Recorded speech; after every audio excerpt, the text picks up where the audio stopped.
gagawin niyo po, Light version din mo lang yun. preheat ulit. Yan dyan ah. Saan mo sasabihan na? 10 seconds ulit. Then, pagka na-preheat niyo siya, pwede niyo na po siya. Ano na lang para po? Balik dito. And then, yung remaining po, hindi naman, tapon lang.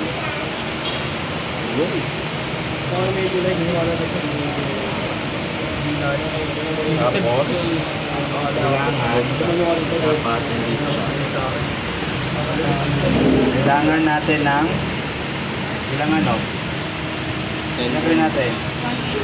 10 grams. 10 grams. Pero ang tubig dapat ay 180. So, unahin nyo na muna ang Unang grind po. grind. Coarse, medium. So, bakit kailangan nyo ng pangsalo sa siphon na hindi direct na nawawi agad yung ano? Kasi, kailangan nyo muna magpa-boil, tama? So, hindi nyo agad pwedeng ibagsak to kasi mag-start na agad ang brewing.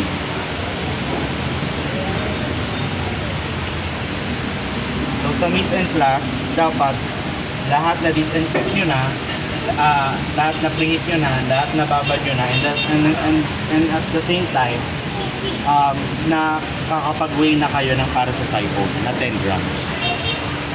Kasama na dapat yung sa Mise en Place.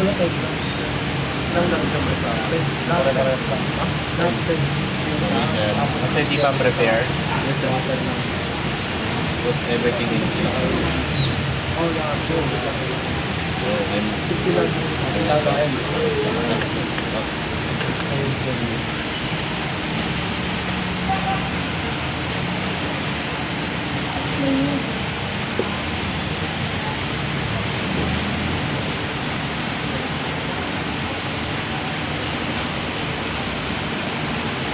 Pero hindi naman kailangan saktong-sakto. Yan. So, dapat ito, na-prepare nyo na. Preheat nyo na. And then, kailangan natin ng 180.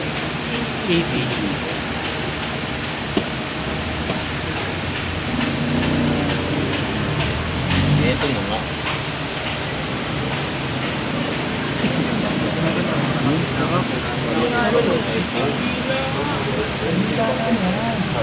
Kasi mga nagtipid tubig.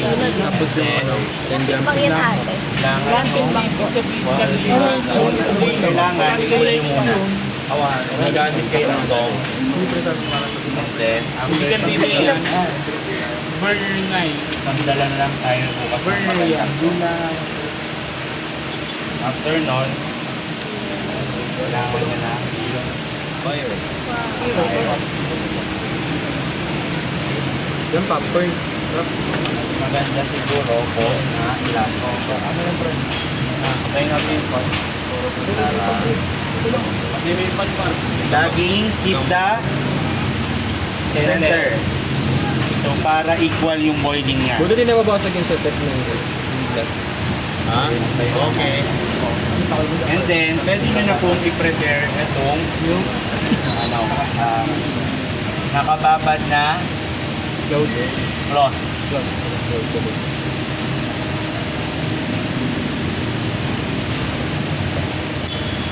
So, bawal gamitin na directly ng kamay. So, kailangan natin ng magandang tong. Mahirap din sir. Kirano to. Assuming na maganda tayong tong. Pero ito, pwede nyo kamayin pagka pinur nyo na to. And then, ang make sure nyo lang na Pinababad disinfect yung hinawakan. Okay? And then, pwede nyo na ulit siyang lagay dito. Make sure lagay yung mga drop. Masan. Okay. So, ayan. Para makita natin, iba na, disinfect nyo na. Pwede nyo naman siyang half lang.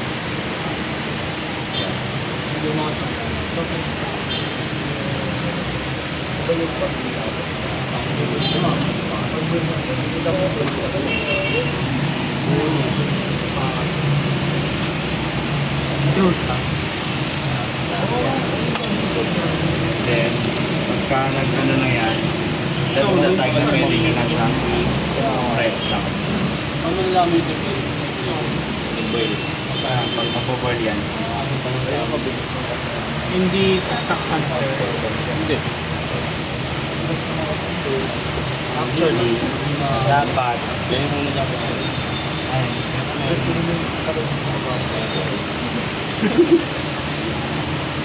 Mahangin kasi.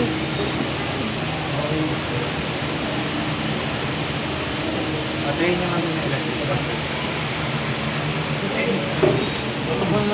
Guys, guys. Sorry ka. So, ganito na lang para sa precaution. Press nyo na. Ayoko ng... Ganun lang din naman yan. Okay lang na i-press. And then, takluban nyo. Kasi automatic yan. A-up naman yan.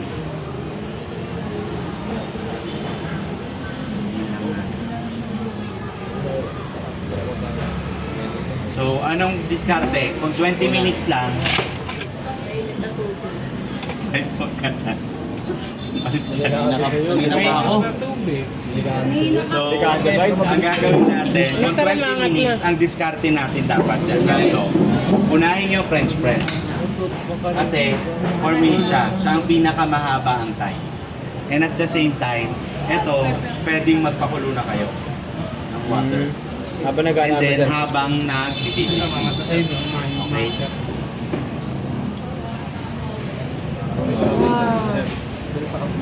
I believe. Sa Victor V. Ibiyak. Kanina ka pa eh.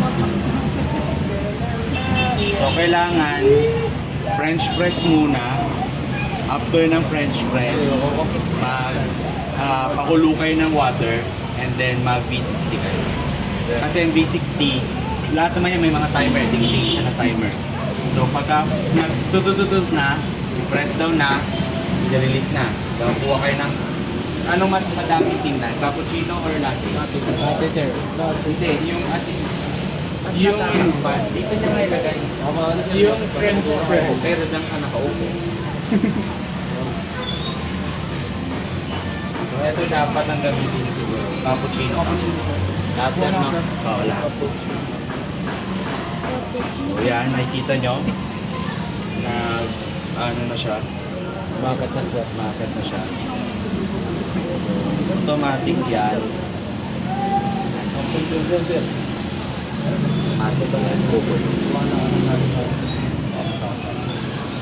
Acceso. Ano acceso?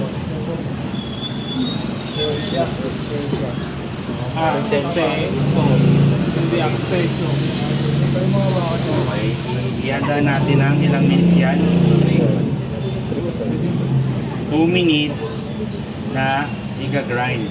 2 minutes siyang i-stir and then 1 minute na hayaang mag-vacuum siya. Okay?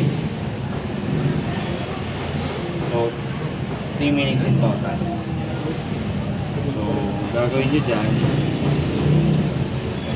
Yan. So, kung nakikita nyo nag-a-up na siya, dapat, ayan, nakikita nyo kung nagbo-boil na siya, that's the time na pwede nyo na ilagay ang ground coffee. And then, dapat, anong north to south, east to west. Then, ganun lang yan. Parang sign of the cross. Tama ba? Yes sir. And then, pwede nyo nang i-start yung time. So, nakikita nyo na.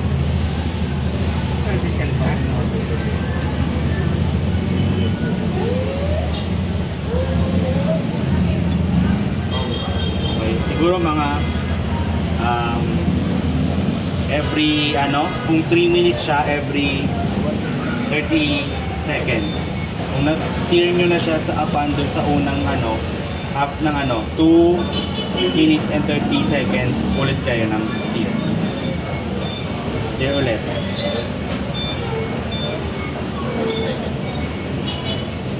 Okay. Ayan. Then, di ba dapat 2 minutes lang? 2 minutes lang yung nagbo-boil. Mahirap talaga pag-pour.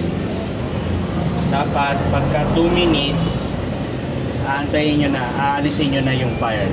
Pag 2 minutes. So,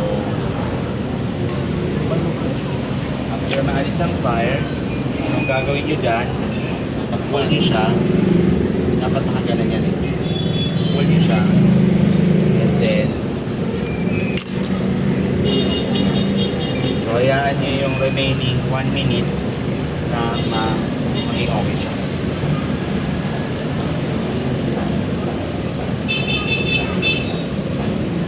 Or kasi yan kanina, guys. So, pagkatapos ng pag-remaining na lang ng 1, dapat supposedly, di ba, 3 minutes lang. 2 minutes nagpo-boil, 1 minute papatayin ng apoy. So, pag nag-start na yan, automatic. Pag nag-1 na yan, automatic. 3 minutes na yan.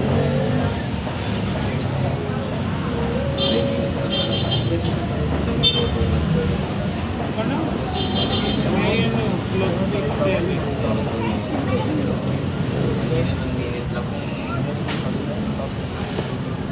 Yan.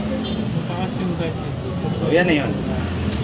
After nan, dapat, pag magre-remove kayo, hold nan, ito. Hold nyo po dito, and then, paikot. Paikot, ha? Kasi para makapunting ano mo lang, mababali, no? Mababali din. Then, siyempre, yung spoilage, yung spillage. After nan, tara po kung saucer ulit. Tapos, cappuccino. Intense swirl. Kahit ilang ano, siguro, yan, enough na yun. Mga 3 seconds. Then, pour nyo na siya.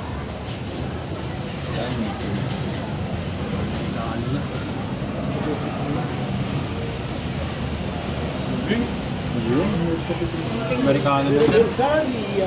May bubbles pa rin po siya kasi live sa